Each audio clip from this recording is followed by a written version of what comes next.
Hello, good morning. मैं आज आप सबके सामने अपने YouTube channel GS with Raj sir के माध्यम से लाया हूँ मैथ का एक बेहतरीन चैप्टर प्रतिशत। और जो आजकल लेखपाल, रेलवे और एनटीपीसी बैंक में जो बहुत सारे क्वेश्चन आते हैं तो उनको समझिए बिल्कुल इजी मेथड से। चलो लेट्स एक साथ देखते हैं। चलिए देखिए, सबसे पहले कॉन्सेप्ट को समझ लेते हैं प्रतिशत के चैप्टर को हल करने से पहले, क्योंकि ये बहुत सारे एग्ज़ामों में आता है और लगभग 90-95% आपको एग्ज़ामों में देखने के लिए मिल जाएंगे इसके 2-4 क्वेश्चन। चलिए देखिए, ये कुछ मैंने नंबर्स लिखे हैं, जैसे 1/11 बराबर 9 सही, 1/11%, 1/10 बराबर 1/10%। अब ये देखिए किस तरीके से निकलते हैं, इसका इस्तेमाल सवालों में किस तरह से किया जाता है।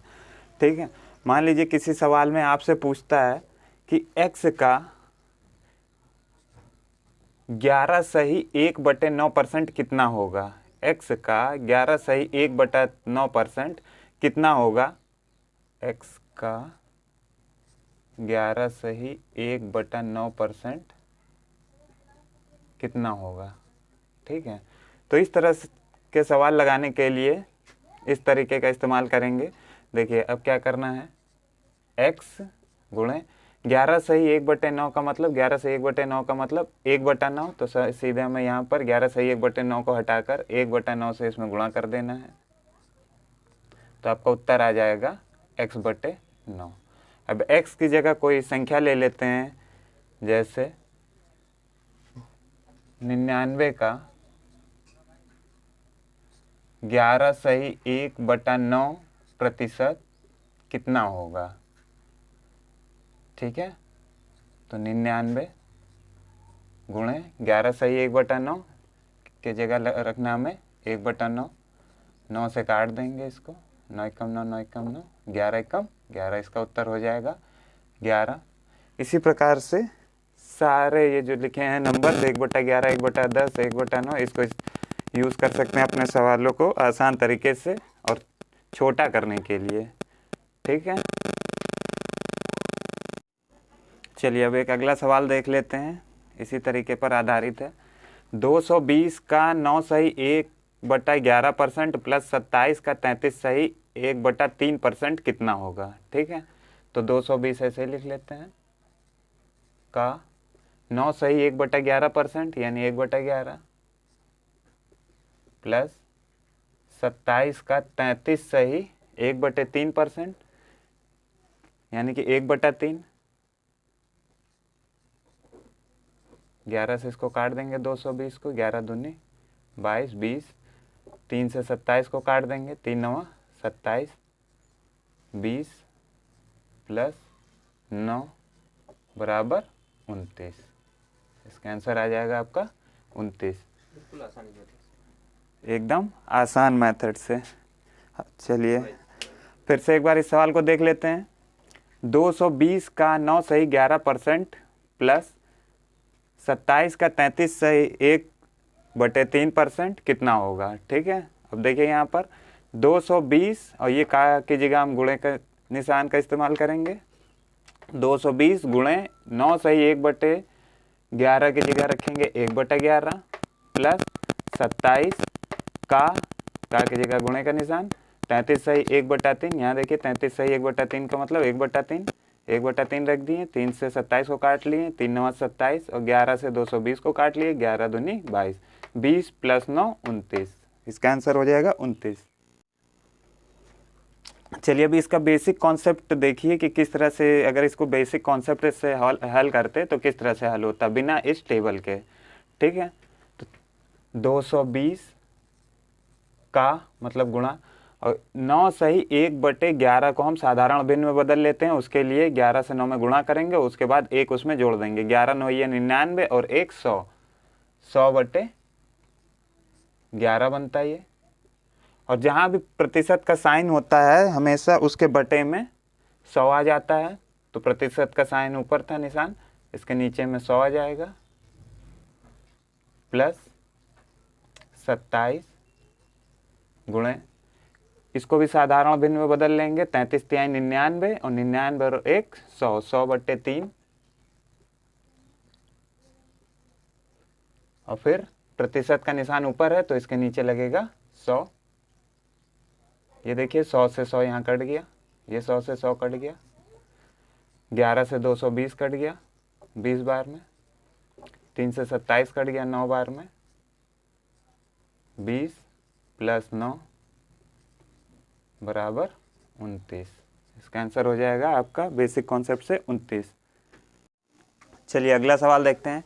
यदि x का 80% बराबर b का 50% और b बराबर a का x% हो तो x का मान ज्ञात करें। ठीक है, चलिए इस प्रश्न को देखते हैं। पहले इतना यहाँ लिखा है a का 80% बराबर b का 50%। तो a का 80%, प्रतिशत का निशान हटाएंगे, बटे में 100 आ जाएगा, बराबर b का 50% का निशान हटाएंगे, बटे में 100 आ जाएगा। इसको हल कर लेते हैं पहले। 100 से 100 कट गया, नीचे के नीचे 0 से 0 कट गया, a के नीचे b आ जाएगा, तो a बटे b बराबर 5/8 आ जाएगा 5 के नीचे। तो ये हमारा हो गया a का मान 5 और b का मान 8। अब दूसरे तरफ कह रहा है b बराबर a का x%, यानी कि b बराबर a का x और परसेंटेज का निशान हटाएंगे तो बटे में 100। तो हमें x का मान बताना, b और a का तो हमें मान पता है, 5 और 8 है, उठाकर यहाँ रख। चलिए अगला प्रश्न देखते हैं। यदि x का 8% y के 4% के बराबर है तो x का 20% किसके बराबर है? पहला ऑप्शन आपके y के 10% के बराबर है, कि y के 16% के बराबर है, कि y के 80% के बराबर है, कि y के 50% के बराबर है। चलिए इसको हल करते हैं। x का 8%, परसेंट का निशान हटा, बटे में 100 आ गया, बराबर है y के 4% के, y के 4% के। 100 से 100 कट गया, 4 से कट गया 8, 4 दूनी 8। ठीक है, तो x बराबर आ गया y बटे 2। ठीक, 2 नीचे चला गया y के। अब प्रश्न पूछ रहा है कि x का 20% कितना होगा। यहाँ तो हमें x का मान पता है, ठीक है, तो अब x का 20% निकालना है। तो x का 20% कैसे निकालेंगे? x बटे x गुणे 20/100। जब इधर x का 20% निकल रहा तो इधर जो संख्या है उसके दाहिनी तरफ उसका भी 20% निकालना पड़ेगा। तो y बटे 2 गुणे 20/100। ठीक है, अब यहाँ देखिए कि उत्तर जो है प्रतिशत में है। ठीक है, तो प्रतिशत का जब निशान हटाते हैं नीचे तब 100 आता है। ठीक, तो हमें प्रतिशत में ही लाना है, तो ये 100 नहीं लगाना है। जब प्रतिशत का निशान लिखना रहेगा तो हमें 100 नहीं लिखना रहेगा नीचे। ठीक है, सिर्फ प्रतिशत का निशान लगा देते हैं।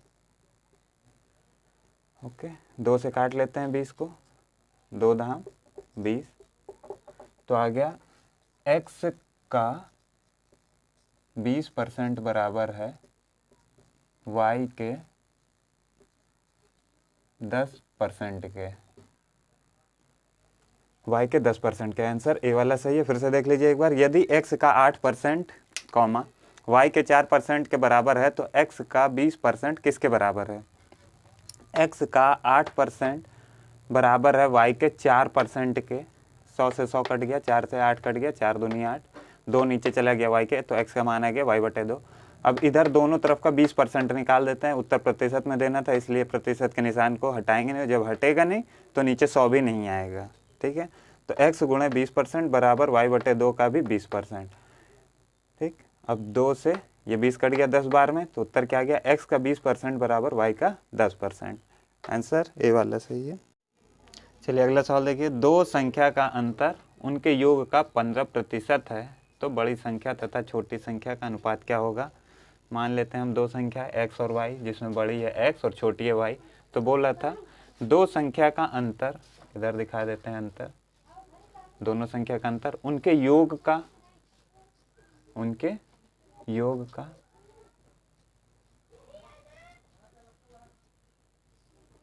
15% है।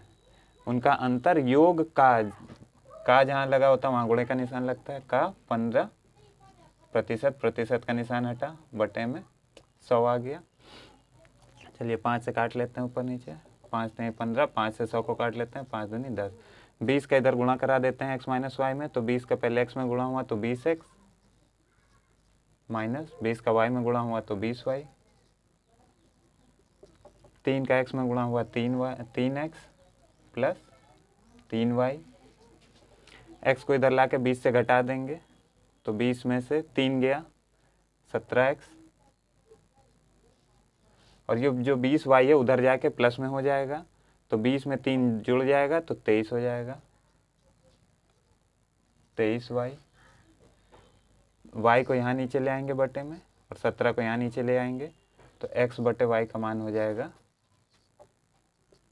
23/17। क्वेश्चन पूछ रहा था बड़ी और छोटी संख्या का अनुपात क्या होगा, तो बड़ी और छोटी संख्या का अनुपात क्या हो गया 23:17। फिर से देख लीजिए, दो संख्याओं का अंतर हमने पहली संख्या x मानी, दूसरी संख्या y मानी। बोल रहा उनका अंतर उनके योग का गुणा गया 15% के बराबर हैं दोनों। ठीक, 100 और 15 को काट लिया 5 से, 5 में 15, 5 से कट गया 20 बार में, 20 का इधर गुणा हो गया इन दोनों में, तो 20x माइनस 20y बराबर 3 का इन दोनों में गुणा हो गया तो 3x प्लस 3y। 3x को इधर ला के घटा देंगे 20x से, तो बचेगा 17x। 20y को उधर ले जाकर जोड़ देंगे 3y में, तो 23y हो गया।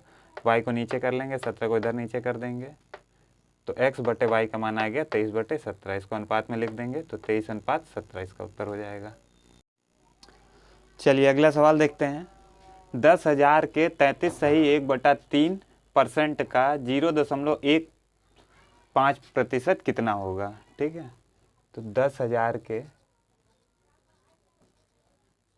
33 सही 1/3 को अगर साधारण भिन्न में बदलेंगे, देखिए जो मैंने यहाँ पर टेबल लिखी थी उसमें 33 सही 1/3 का मान दिया था 1/3, जहाँ 33 सही 1/3 होता है उसकी जगह रख दिया जाता है 1/3, तो यहाँ हम रख सकते हैं 1/3 का 0.15%, 0.15%। यहाँ से प्रतिशत का निशान हटाएंगे, नीचे 100 आ जाएगा। और यहाँ देखिए दशमलव के बाद 2 अंक है, इस दशमलव को हटाएंगे तो नीचे 2 जीरो और बढ़ जाएगा। ठीक है, तो ये 10,000 से पूरा ये 10,000 कट गया, और ये 3 से 15 कट गया, 3 × 15, तो आपका उत्तर आ जाएगा 5। ठीक, अगर यहाँ पर 1/3 हम ना रखते अपने मेथड से और पूरा करना रहता है इसको बेसिक मेथड से, तो कैसे करते देखिए। 10,000 का 33 सही 1/3%, इसको साधारण भिन्न में बदल लेंगे, 33 सही 99 और 1 100, 100/3 आ जाएगा। और प्रतिशत का निशान यहाँ था, इसको हटाएंगे, नीचे में 100 आ जाएगा, बटे में गुणे 0.15, यहाँ से प्रतिशत का निशान हटेगा, नीचे 100 आ जाएगा, और ये दशमलव को हटाएंगे, फिर यहाँ 2 जीरो बढ़ जाएगा क्योंकि दशमलव के बाद 2 अंक है। 10,000 से पूरा 10,000 कट गया, 100 से 100 कट गया, 3 से कट गया 15, 3 × 15, तो उत्तर आ गया आपका 5। ठीक, फिर से एक बार देख लीजिए। 10,000 के 33 सही 1/3% का 0.15% कितना होगा। 10,000 33 सही 1/3 का मान होता है 1/3, इसको रख दिया, और गुणा 0.15% का निशान हटाएंगे, 100 लगेगा, और जब दशमलव हटाएंगे तो 2 जीरो और बढ़ेगा, जिससे बन गया 10,000। पूरा 10,000 से 10,000 कट गया, और 3 से कट गया 15, 3 × 15, तो उत्तर आ गया आपका 5। चलिए अगला सवाल देखते हैं। 10,000 के 33 सही 1/3% का 0.15% कितना होगा। ठीक है, तो 10,000 के 33 सही 1/3 को अगर साधारण भिन्न में बदलेंगे, देखिए जो मैंने यहाँ पर टेबल लिखी थी उसमें 33 सही 1/3 का मान दिया था 1/3, जहाँ 33 सही 1/3 होता है उसकी जगह रख दिया जाता है 1/3, तो यहाँ हम रख सकते हैं 1/3 का 0.15%, 0.15%। यहाँ से प्रतिशत का निशान हटाएंगे, नीचे 100 आ जाएगा, और यहाँ देखिए दशमलव के बाद 2 अंक है, इस दशमलव को हटाएंगे तो नीचे 2 जीरो और बढ़ जाएगा, ठीक है। तो ये 10,000 से पूरा ये 10,000 कट गया और ये 3 से 15 कट गया, 3 पचे 15, तो आपका उत्तर आ जाएगा 5। ठीक। अगर यहाँ पर 1/3 हम ना रखते अपने मेथड से और पूरा करना रहता है इसको बेसिक मेथड से, तो कैसे करते देखिए, 10,000 का 33 सही 1/3%, इसको साधारण भिन्न में बदल लेंगे, 33 सही 99 और 100, 100/3 आ जाएगा। और प्रतिशत का निशान यहाँ था, इसको हटाएंगे, नीचे में 100 आ जाएगा, बटे में गुणे 0.15, यहाँ से प्रतिशत का निशान हटेगा, नीचे 100 आ जाएगा। और ये दशमलव को हटाएंगे, फिर यहाँ 2 जीरो बढ़ जाएगा क्योंकि दशमलव के बाद 2 अंक है। 10,000 से पूरा 10,000 कट गया, 100 से 100 कट गया, 3 से कट गया 15, 3 पचे 15, तो उत्तर आ गया आपका 5। ठीक, फिर से एक बार देख लीजिए, 10,000 के 33 सही 1/3% का 0.15% कितना होगा। 10,000 33 सही 1/3 का मान होता है 1/3, इसको रख दिया और गुणा 0.15, प्रतिशत का निशान हटाएंगे 100 लगेगा, और जब दशमलव हटाएंगे तो 2 जीरो और बढ़ेगा, जिससे बन गया 10,000, पूरा 10,000 से 10,000 कट गया और 3 से कट गया 15, 3 पचे 15, तो उत्तर आ गया आपका 5। चलिए अगला सवाल देखिए, दो संख्या का अंतर उनके योग का 15% है, तो बड़ी संख्या तथा छोटी संख्या का अनुपात क्या होगा। मान लेते हैं हम दो संख्या x और y, जिसमें बड़ी है x और छोटी है y। तो बोल रहा था दो संख्या का अंतर, इधर दिखा देते हैं अंतर, दोनों संख्या का अंतर उनके योग का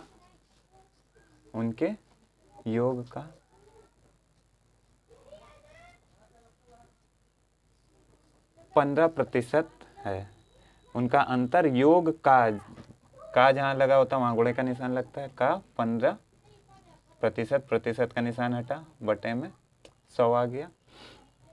चलिए 5 से काट लेते हैं ऊपर नीचे, 5 नहीं 15, 5 से 100 को काट लेते हैं, 5 दूनी 10, 20 का इधर गुणा करा देते हैं x माइनस वाई में, तो 20 का पहले x में गुणा हुआ तो 20x माइनस 20 का y में गुणा हुआ तो 20y, 3 का x में गुणा हुआ 3x प्लस 3y, x को इधर ला के 20 से घटा देंगे तो 20 में से 3 गया 17x, और ये जो 20y है उधर जाके प्लस में हो जाएगा, तो 20 में 3 जुड़ जाएगा तो 23 हो जाएगा, 23y। y को यहाँ नीचे ले आएंगे बटे में और 17 को यहाँ नीचे ले आएंगे, तो x बटे y का मान हो जाएगा 23/17। क्वेश्चन पूछ रहा था बड़ी और छोटी संख्या का अनुपात क्या होगा, तो बड़ी और छोटी संख्या का अनुपात क्या हो गया 23:17। फिर से देख लीजिए, दो संख्याओं का अंतर हमने पहली संख्या x मानी, दूसरी संख्या y मानी, बोल रहा उनका अंतर उनके योग का गुणा गया 15% के बराबर हैं दोनों। ठीक, 100 और 15 को काट लिया 5 से, 5 से 15, 5 से कट गया 20 बार में, 20 का इधर गुणा हो गया इन दोनों में, तो 20x माइनस 20y बराबर 3 का इन दोनों में गुणा हो गया तो 3x प्लस 3y, 3x को इधर ला के घटा देंगे 20x से तो बचेगा 17x, 20y को उधर ले जाकर जोड़ देंगे 3y में तो 23y हो गया, y को नीचे कर लेंगे, 17 को इधर नीचे कर देंगे, तो x बटे y का मान आ गया 23/17। इसको अनुपात में लिख देंगे तो 23:17 इसका उत्तर हो जाएगा। चलिए सवाल देख लेते हैं, किस संख्या का 18% 75 के 12% के बराबर होगा। मान लिया हमने कि वो संख्या कोई ले लेते हैं x या y, x ले लेते हैं, x का 18% 18/100 बराबर 75 के 12% के बराबर होगा, तो 75 का 12%, परसेंट का निशान हटा, बटे में 100, 100 से 100 कट गया, 6 से इसको काटते हैं, 6 दूनी 12, 6 त्रिक 18, 3 से 75 को काट लेते हैं, 3 दूनी 6, 3 पचे 15, x बराबर 25 गुणे 2, 25 दूनी 50, यानी कि वो संख्या 50 थी जिसका 18% 75 के 12% के बराबर था। फिर से एक बार देख लीजिए, लिखा है किस संख्या का, हमने मान लिया x संख्या का 18% 18/100 बराबर 75 के 12% के बराबर है, 75 का 12%। ठीक, 100 से 100 कट गया, 6 से 18 और 12 को काट लिए, 6 त्रिक 18, 6 दूनी 12, 3 से 75 को काट दिए, 3 दूनी 6, 3 पचे 15, 25 बार में चला गया और 25 दूनी 50, तो उत्तर आ गया आपका x का मान 50। चलिए अगला सवाल देखते हैं। यदि राम की आय श्याम से 12.5% अधिक है तो श्याम की आय राम से कितने प्रतिशत कम है। इसको ध्यान से देखिएगा, बहुत बच्चे इसमें कंफ्यूज रहते हैं। ये हो गया हमारा राम और ये हो गया श्याम, ठीक है। अब बोल रहा है कि राम की आय श्याम से 12.5% अधिक है। अगर श्याम की आय हम 100 लेंगे तो अधिक कौन है, राम की आय। तो राम की आय कितनी होगी, इससे 12.5 ज़्यादा, तो 100 का 12.5% कितना होता है, 12.5 ही होता है। तो इसमें 12.5 जोड़ देंगे तो राम को कितनी सैलरी मिलती है, 112.5। ये देखिए यहाँ पर इन दोनों में राम की आय कितनी ज़्यादा है श्याम से, 12.5%। उसके बाद पूछ रहा श्याम की आय राम की आय से कितने % कम है। तो अब कंपेयर कराना है श्याम की आय, ठीक है। तो दोनों में अंतर कितने का है, 12.5 का, ठीक है। अब हमें किससे कंपेयर कराना है, राम की आय से कंपेयर कराना है कि राम की आय अगर 112.5 रुपये है और श्याम की आय 100 रुपये है तो श्याम की आय राम से कितने प्रतिशत कम है। जिसके साथ से लगा होता है वो हमेशा संख्या बटे में रखी जाती है, ठीक है। और जिसके साथ का लगा होता है वो गुणे में आती है। तो यहाँ पर क्या मतलब निकल रहा है कि राम की आय से कितने प्रतिशत कम है श्याम की आय। तो 112.5 को हम बटे में रख देंगे, गुणे 100, दशमलव से दशमलव हट गया, ठीक है। 5 से काट लेते हैं, 5 दूनी 10, 5 25, 5 से इसको काट लेते हैं, 5 दूनी 10 बचा है, 5 दूनी 10, 5 25, 25 से काट लेते हैं, 25 9 225, 9 से इसको भाग दे देंगे तो आ जाएगा आपका 11 सही 1/9।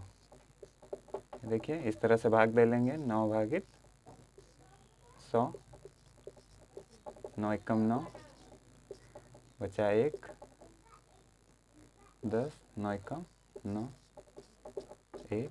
जो शेष होता है ये हमेशा ऊपर आ जाता है और जो भागफल होता है वो बाईं तरफ आ जाता है। तो इसका उत्तर हो गया 11 सही 1/9%।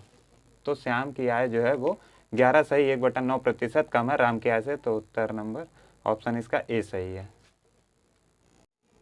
चलिए अगला सवाल देखिए। दो संख्या का अंतर उनके योग का 15% है तो बड़ी संख्या तथा छोटी संख्या का अनुपात क्या होगा। मान लेते हैं हम दो संख्या x और y, जिसमें बड़ी है x और छोटी है y। तो बोल रहा था दो संख्या का अंतर, इधर दिखा देते हैं अंतर, दोनों संख्या का अंतर उनके योग का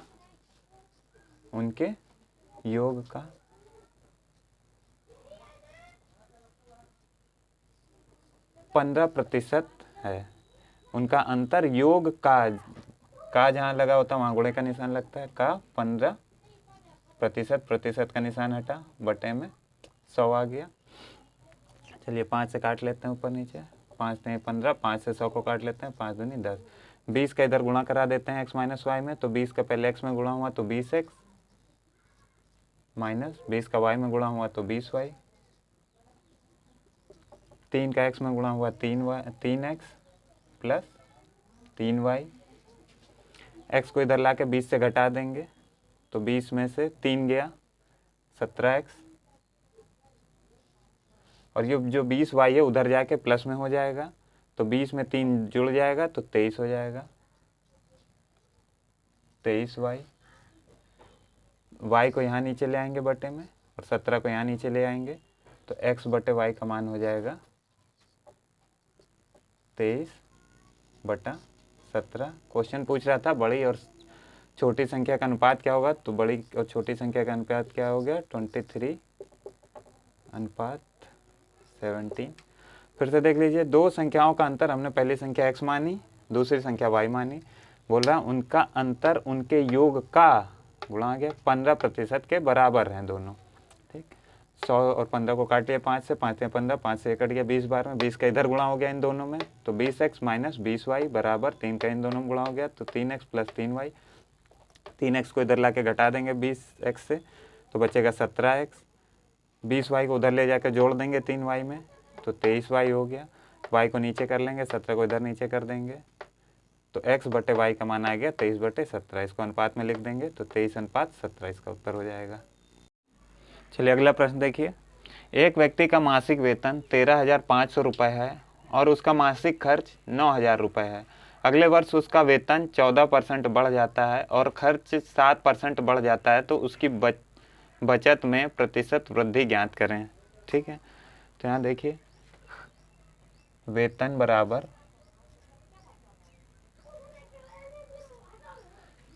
बराबर खर्च प्लस बचत।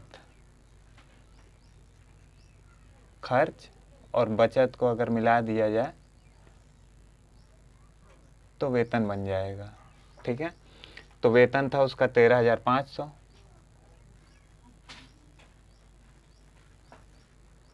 और उसका खर्च है 9,000 रुपये।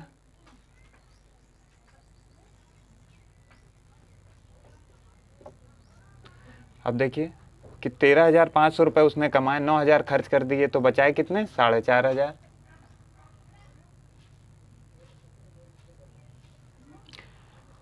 बड़ा सवाल है, इसको ध्यान से समझिएगा। चलिए अब बाद में क्या होता है, अगले वर्ष उसका वेतन 14% बढ़ जाता है, यानी कि 13,500 तो था और उसमें 14% की वृद्धि हो गई, यानी कि 13,500 का 14% निकाल लेंगे। 13,500 का 14% गुणा कर देंगे।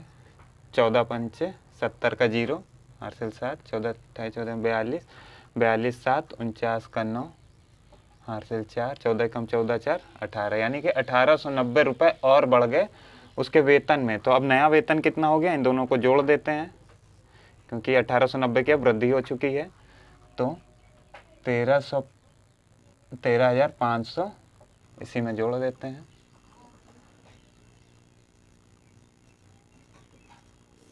तो नया वेतन हो गया अब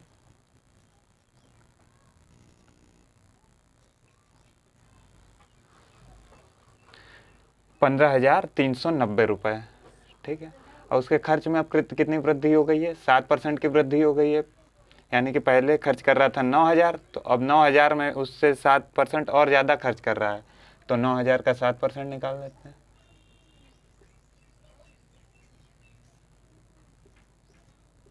0 0 कट गया, 7 9 63, यानी कि अब 630 रुपये और अधिक खर्च कर रहा है। तो अब टोटल कितना खर्च कर रहा है? 9,000 तो कर रहा था, 630 और कर रहा है, तो टोटल अब 9,630 खर्च कर रहा है। ठीक है, अब देखिए टोटल उसने कमाए किसने, अब नया वेतन क्या है उसका 15,390, खर्च कितने कर दिए 9,630, तो बचत कितने की रही होगी? तो हम वेतन से घटा देंगे खर्च को तो निकल आएगा बचत। तो 15,390 से घटाना है 9,630 को, 0 6 7 5, यानी कि अब वो बचा रहा है 5,760 रुपये। नई बचत क्या है? 5,760 रुपये। तो यहाँ कितने रुपए बढ़ गए हैं एक्स्ट्रा?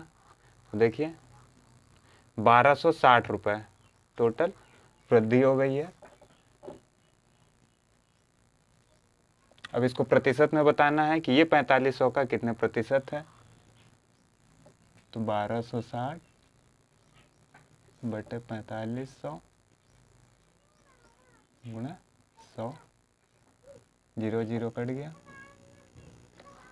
9 से इसको काट लेते हैं, 9 9 45, 9 से इसको काट लेते हैं, 9 कम 9, 9 चौको 36, 9 कम 9, 9 चौको 36, 5 से इसको काट लेते हैं 140 को, 5 दूनी 10, 5 अट्ठे 40, तो टोटल जो है बचत में 28% की वृद्धि हो गई है। तो ऑप्शन नंबर सी सही है। फिर से एक बार देख लीजिए क्वेश्चन। एक व्यक्ति का मासिक वेतन 13,500 रुपये और उसका मासिक खर्च 9,000 रुपये है। अगले वर्ष उसका वेतन 14% बढ़ जाता है और खर्च 7% बढ़ जाता है, तो उसकी बचत में प्रतिशत वृद्धि ज्ञात करें। वेतन था उसका 13,500, खर्च कर देता था 900, तो बचाएगा कितना? वेतन से खर्च को हटा देंगे, जो बचा 4,500 रुपये, वही उसकी बचत थी। अब बाद में 14% के उसके वेतन में वृद्धि हो गई, तो 13,500 का 14% 1,890 रुपये होता है। 1,890 इसके पुराने वेतन में जोड़ देंगे तो नया वेतन निकल आएगा। तो नया वेतन है उसका 15,390 रुपये। अब खर्च क्या कर रहा है वो? पहले 9,000 करता था, अब 9,000 में ही 7% और बढ़ा दिया, तो 9,000 का 7% होता है 630 रुपये। तो 9,000 में 630 रुपये जोड़ दिया, तो पूरा उसका खर्च आ गया 9,630 रुपये।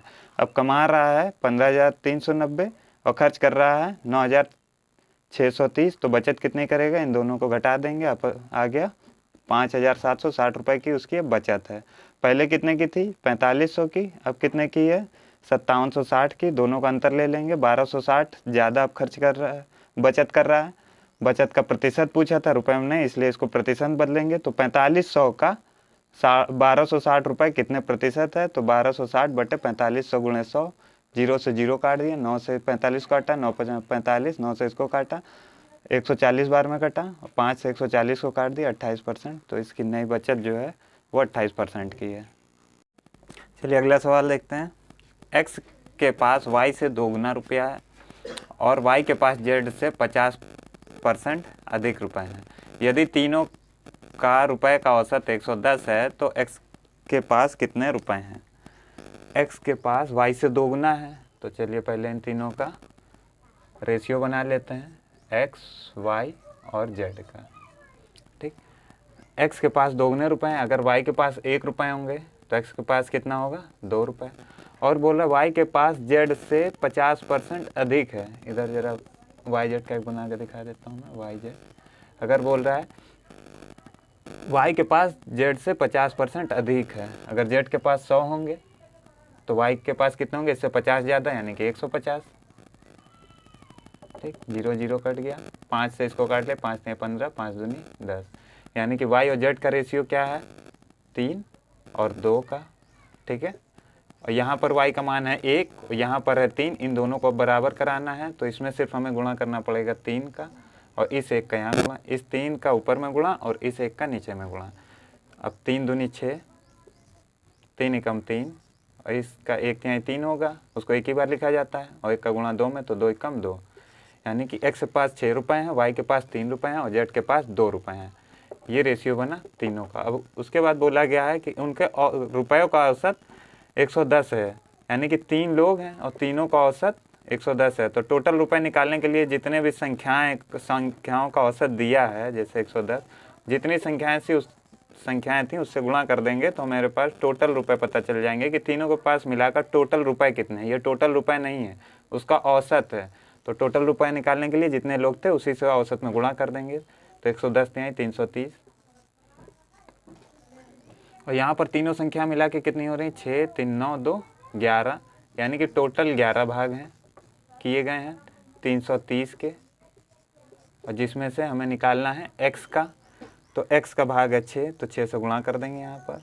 अब 11 से काट लेंगे 330 को, 11 3 33, और 30 से 6 में गुणा कर लेंगे तो 100।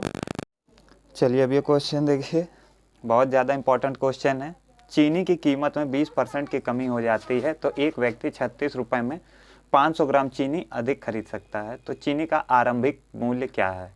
यहाँ ये भी पूछ सकता था कि चीनी का नया मूल्य क्या है, तो दोनों चीज़ें पूछ सकता है कि पुराना मूल्य क्या है या नया मूल्य क्या है। ठीक है, यहाँ आरंभिक मतलब पुरानी कीमत पूछी गई है। चलिए मान लीजिए आप 36 रुपये लेकर बाज़ार जाते हैं चीनी खरीदने के लिए, आप दुकानदार को 36 रुपये दे देते हैं और आप बोलते हैं कि पूरे 36 रुपये की चीनी दे दो, तो वो 36 रुपये की चीनी देने के बाद बताता है कि 20% छूट चल रही, तो आपने जो जितने रुपए दिए हैं उसका वो 20% आपको वापस कर देगा। तो उसने आपको 20% रुपये इसके वापस कर दिए, क्योंकि छूट चल रही थी, 20% की कमी आ गई है, तो उसने क्या किया? 20% रुपये आपको वापस कर दिए, इसका जितना भी आपने दिया उसको।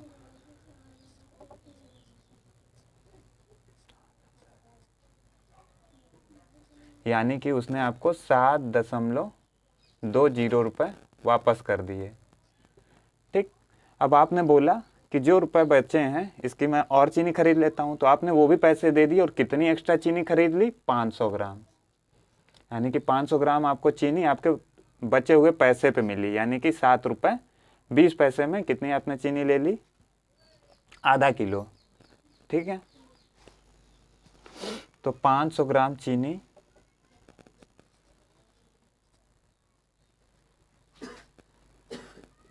₹7.20 की है, तो पूरी 1000 ग्राम यानी कि 1 kg कितने की होगी,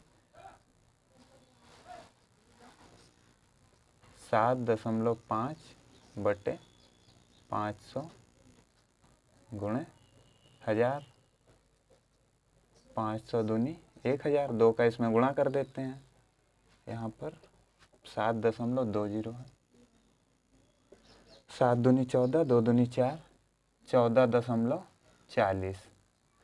ये आपका नया मूल्य जो इस तरीके से निकलेगा, ये नया मूल्य निकलेगा, यानी कि अब चीनी की कीमत कितनी हो गई है, ₹14.40 हो गई है। यहाँ लिख देता हूँ मैं नया मूल्य।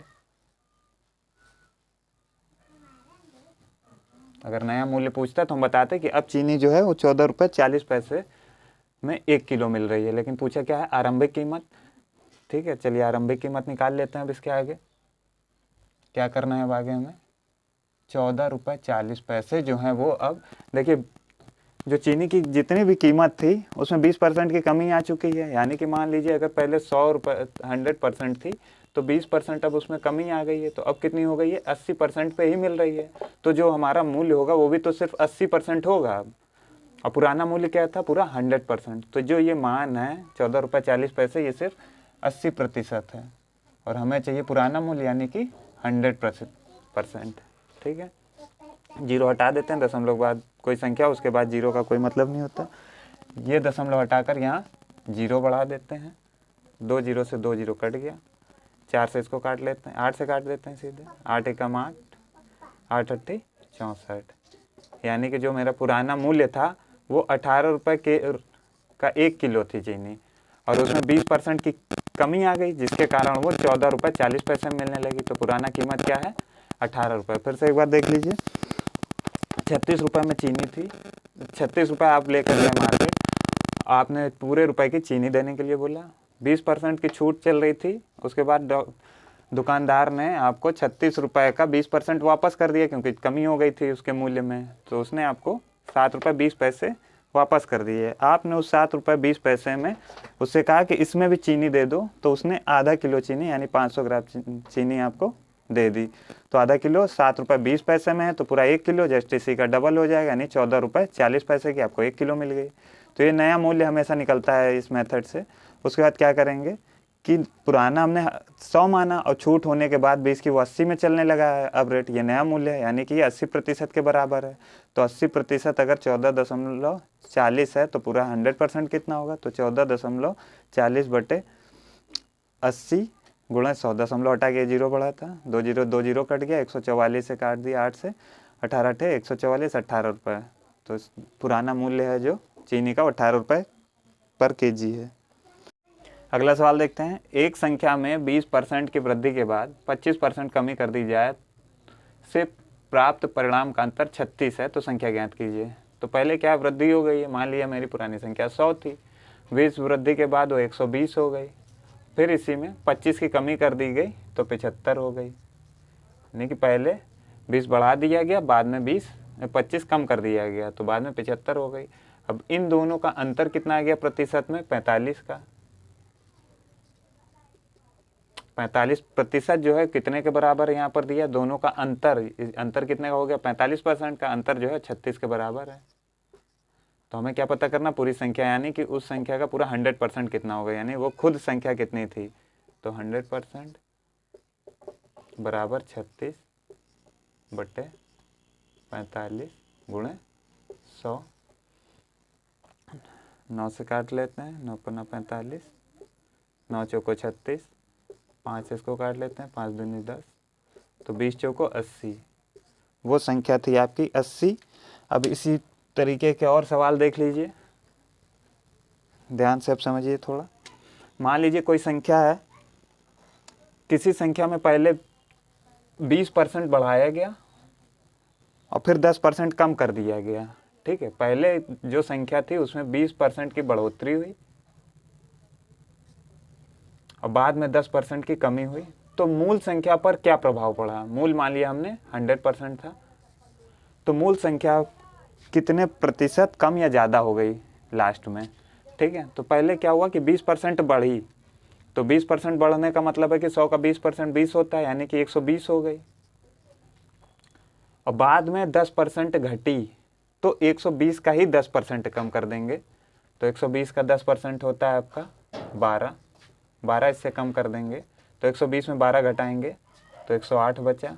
तो मूल संख्या में देखिए क्या प्रभाव पड़ा कि 8% अभी भी ज़्यादा है, तो 8% की वृद्धि रही मूल संख्या में।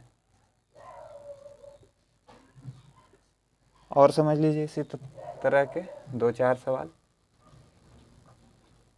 एक संख्या को पहले 20% बढ़ाया गया और फिर 20% घटा दिया गया।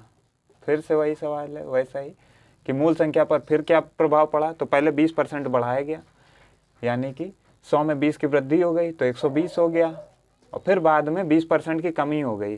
तो इस 100 का 20% नहीं, 120, मतलब कि 100 में जोड़ के 120 जो आया है उस संख्या में 20 की कमी हुई है, 20% की।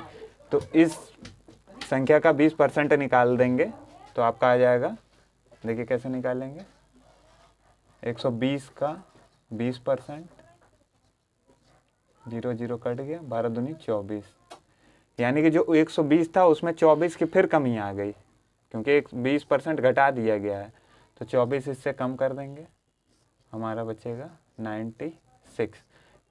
तो अब कितने परसेंट है ये। अब देखिए पुरानी मूल संख्या क्या थी मेरी 100, और बाद में ये कितनी बची है 96। तो अब टोटल में क्या हुआ है, यानी कि 4% की कमी आ गई है। इसी सवाल को एक अलग तरीके से और देख लीजिए।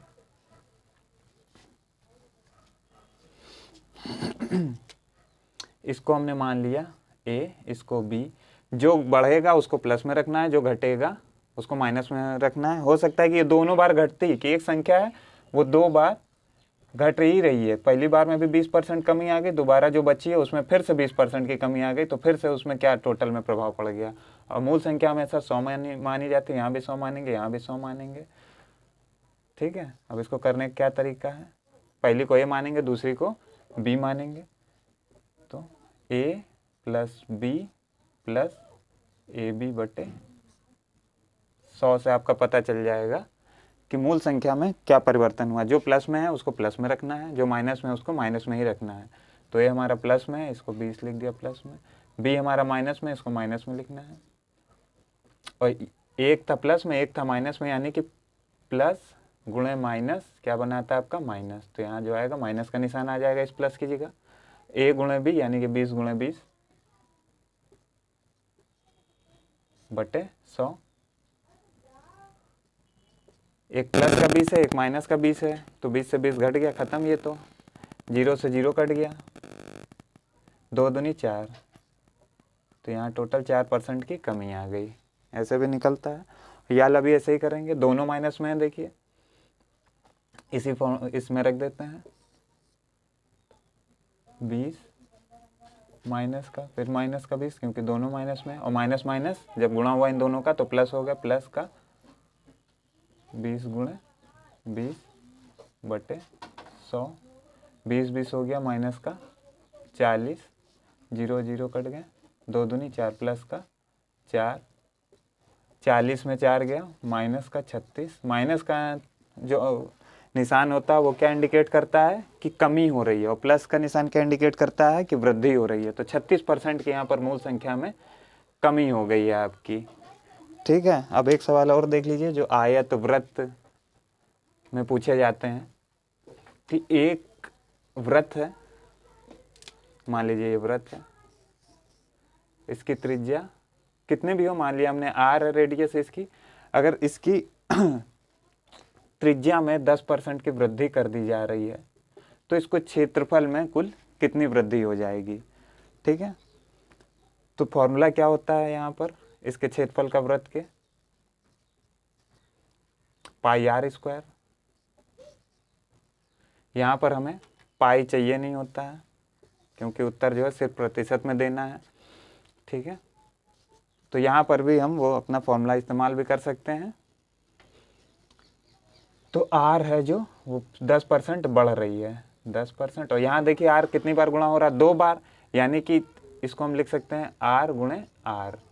तो एक आर को ए मान लिया, दूसरे आर को बी मान लिया, और दोनों कंडीशन ही में यहाँ पे वृद्धि हो रही है। ऐसा तो बोला नहीं गया कि पहली बार में वृद्धि दूसरी बार में कमी हो रही है। तो कैसे निकालेंगे, उसी मेथड से। तो 10 प्लस 10 प्लस 10 गुणे 10 बटे a plus b plus a b बटे 100, 0 0 0 0 कट गए।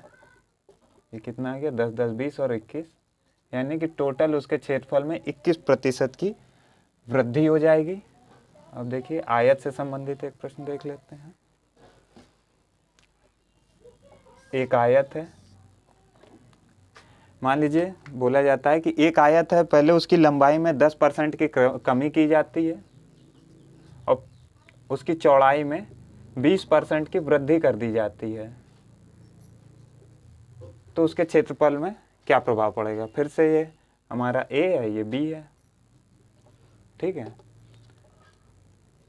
अब देखिए इसको दोनों मेथड से समझ लेते हैं। पहले वाला मेथड देख लेते हैं कि पहले मेरी संख्या 100 थी, 100 का 10% घटा दिया गया, यानी कि 100 में 10 कम हो गया पहले, तो 90 बचा। और दोबारा दूसरी कंडीशन में क्या हुई कि दोबारा में 20% बढ़ा दिया गया, तो किसका 20% बढ़ेगा, जो बची हुई संख्या है उसका 20% बढ़ेगा। तो 90 का 20% कितना होता है,